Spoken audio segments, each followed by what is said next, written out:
So, what do you do when your 13-year-old no longer communicates with you? It seems like just yesterday you were on the couch reading little books and taking them for ice cream, and now there seems to be a wall between the two of you. And you don't feel like you have a relationship. You feel like they've become a stranger in your own house. What do you do with that? Listen, every parent faces situations just like this, and I want you to pretend that you're on that chair behind me and we're just in my office having a conversation. First thing I want to say to you is this: it's not about you. The friction between you is probably not about you. Oh, it certainly can be, and there's certainly things you can do to help, but it's not about you. What's more true is that it involves you. You are involved, but it's not about you. And the reason it's important to make this distinction is so that you're not offended by how they behave. But if you can simply make this shift in thinking, this is not about me, it does involve me, but I can help. The second thing I would say to you, if you're this parent, is to see this as an opportunity, not as this terrible problem. You see, when you see a problem as a threat, you see a problem as this isn't supposed to be happening, then the posture of your heart causes you to overreact instead of stepping back and applying wisdom to the situation. When we see problems as threats, the blood pressure rises.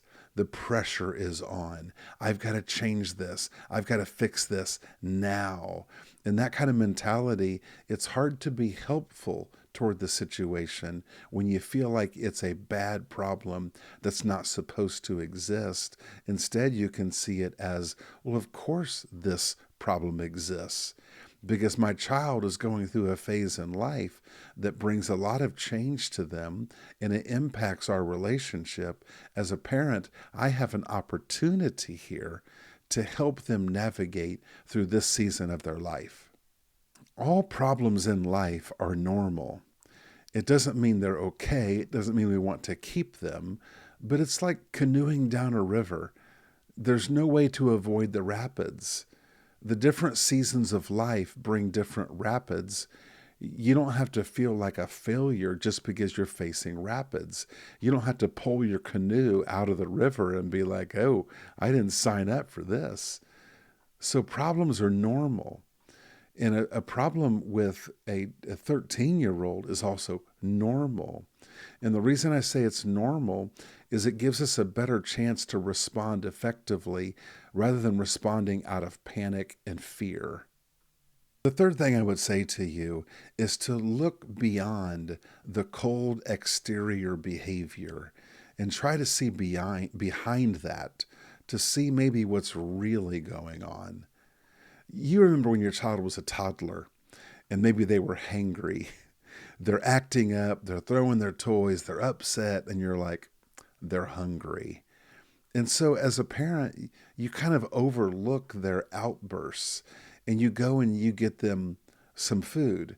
And once they've eaten, all of a sudden, they change their posture towards you. Well, this is basically the same thing that happens with a 13-year-old, except the difference is that where a toddler is just hungry and doesn't realize it, or a toddler hasn't had enough water and doesn't realize it. The 13-year-old doesn't necessarily know what they're hungry for. But this hunger I'm speaking of is not hunger for food, it's not thirst for water, it's hunger for something greater of the heart. The 13-year-old begins to wrestle with some pretty massive hungers, like acceptance. They go off to school every day and probably really question whether or not anyone likes them. Do I look good enough? Am I tall enough? Do I fit in? Will I ever fit in? Am I good enough? Am I smart enough? All these things they wrestle with internally. And as you and I certainly can relate to, when there are inward problems that we don't know how to solve or even communicate, the easiest thing to do is to put up a wall. I don't know what to say to you. I don't know how to communicate with you. So I just won't communicate with you. It's far easier that way. And so it's important as a parent when your child is showing externally that there's internal frustrations happening. It's really important that we have the patience to look past the cold external behavior and think about what's happening behind that wall they've put up. So you know what this wall feels like. You might feel it right now. You're in your own house. You pick them up from school. How was school? Fine. Was there anything interesting? No. You know what this wall feels like. So what you really need as a parent, what you need them to do is to open their heart. Because the wall goes up as people when we don't want to open our heart, when we're afraid of what's in here. And if you think about sometimes when you try to pry into your child's life, they kind of get, it's like they put barbed wire fence around that wall and they can get angry at you. What they're really angry about oftentimes is you're trying to get into their heart, which is a place they're afraid to go to right now. They don't want to go there. And this isn't just for 13-year-olds. This is for 33-year-olds. It might be your spouse it's the same way. There's a wall that they have up and you can't get through it. So what do you do as a person? Do you build a catapult and try to catapult yourself over the wall? Do you try to blow up the wall? Here's some thoughts I have for you on how to help someone else lower the wall that they have in front of their heart. First of all, be open yourself as a person. Be honest with yourself. Are you an open person? Or do you kind of live behind a wall yourself? Maybe you don't have a wall between you and your child, but do you have a wall between you and your spouse? Because if you as a person, as a parent, if you live with a wall between you and the people in your life, then you have demonstrated to your child a behavior that they have been watching maybe their entire life, and they have learned to do the same thing. I know that's a hard thing to hear as a parent, because no parent wants to be like, oh, I'm part of the reason that my child is struggling in life. It's not really that, although it feels like that.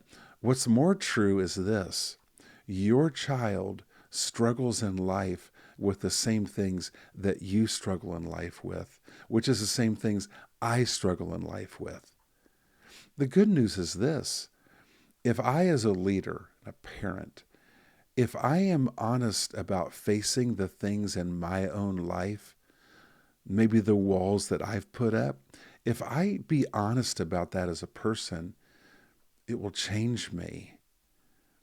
And it will also give me an opportunity to show an example in front of my own kids of what it looks like to take down the walls that are around us. One way that you can help someone else open their heart is, instead of going to them and saying, open your heart, tell me what's going on in there.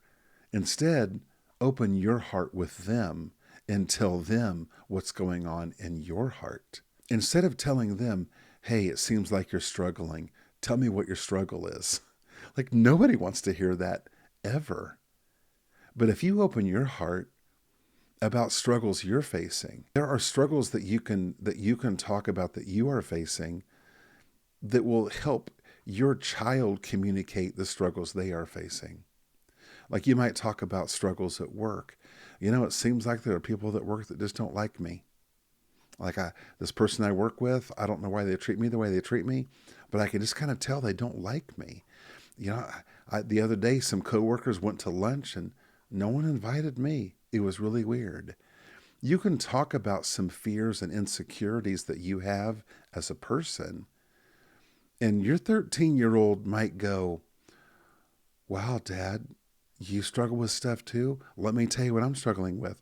They may not do that in the first, second, third, fourth conversation where you open your heart. But when you open your heart, you're helping them to open their heart. And sometimes that door opens a little slowly, and that's fine. If you as a parent help your child to open their heart, that's massive.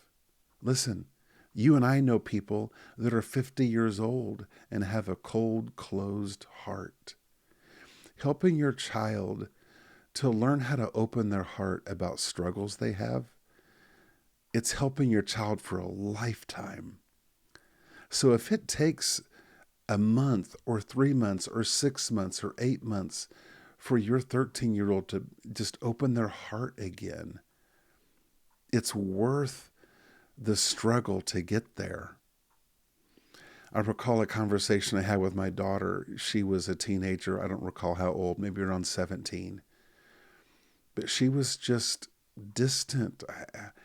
It wasn't that she did something really wrong, but there was just a wall that she had up.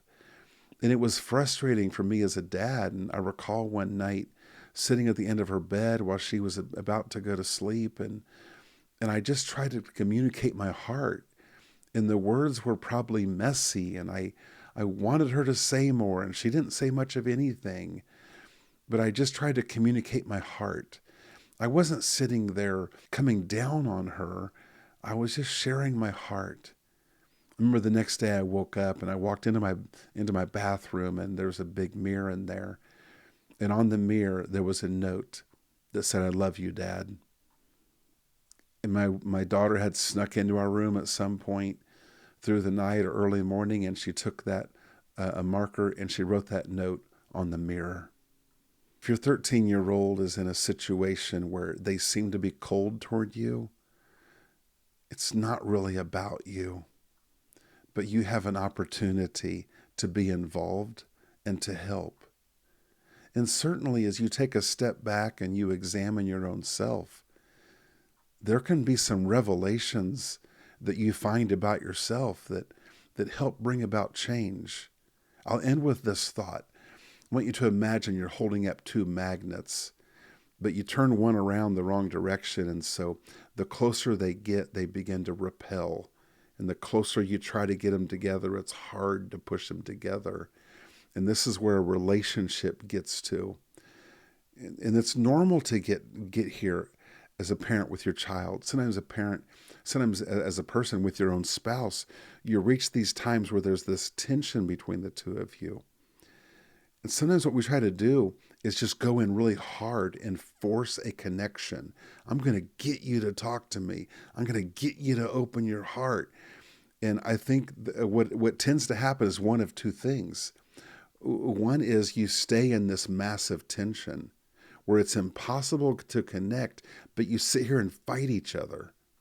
The other option is that as a parent, you can do this where you can just almost like bully your child to try to get them to open up, and all they do is run away from you. And they might just close up all the more and make a bigger wall between the two of you. But if you think about those magnets, we know this.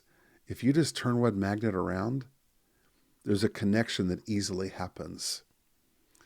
And oftentimes as a parent, there's a turning of our own magnet that needs to happen to help our child connect with us. And it doesn't mean that you as a parent are the problem. It doesn't mean it's your fault that your child's in a tough time. It just means that as a parent, with a little turn, with a shift, that you can be the person that your child who's in a difficult time can connect with. And that's really, really powerful. I hope this has been helpful. I know it's really challenging when this kind of dynamic is happening inside of your home. My friend, this is an opportunity. You get to be in this situation. You get to help your child through this tough time. But you are the person for this job. You've got this job. You've got this opportunity. Now go home and love your child. If this is helpful to someone else in your life, feel free to share this content and comment questions that you have, and I would love to respond to those. Go take on the day.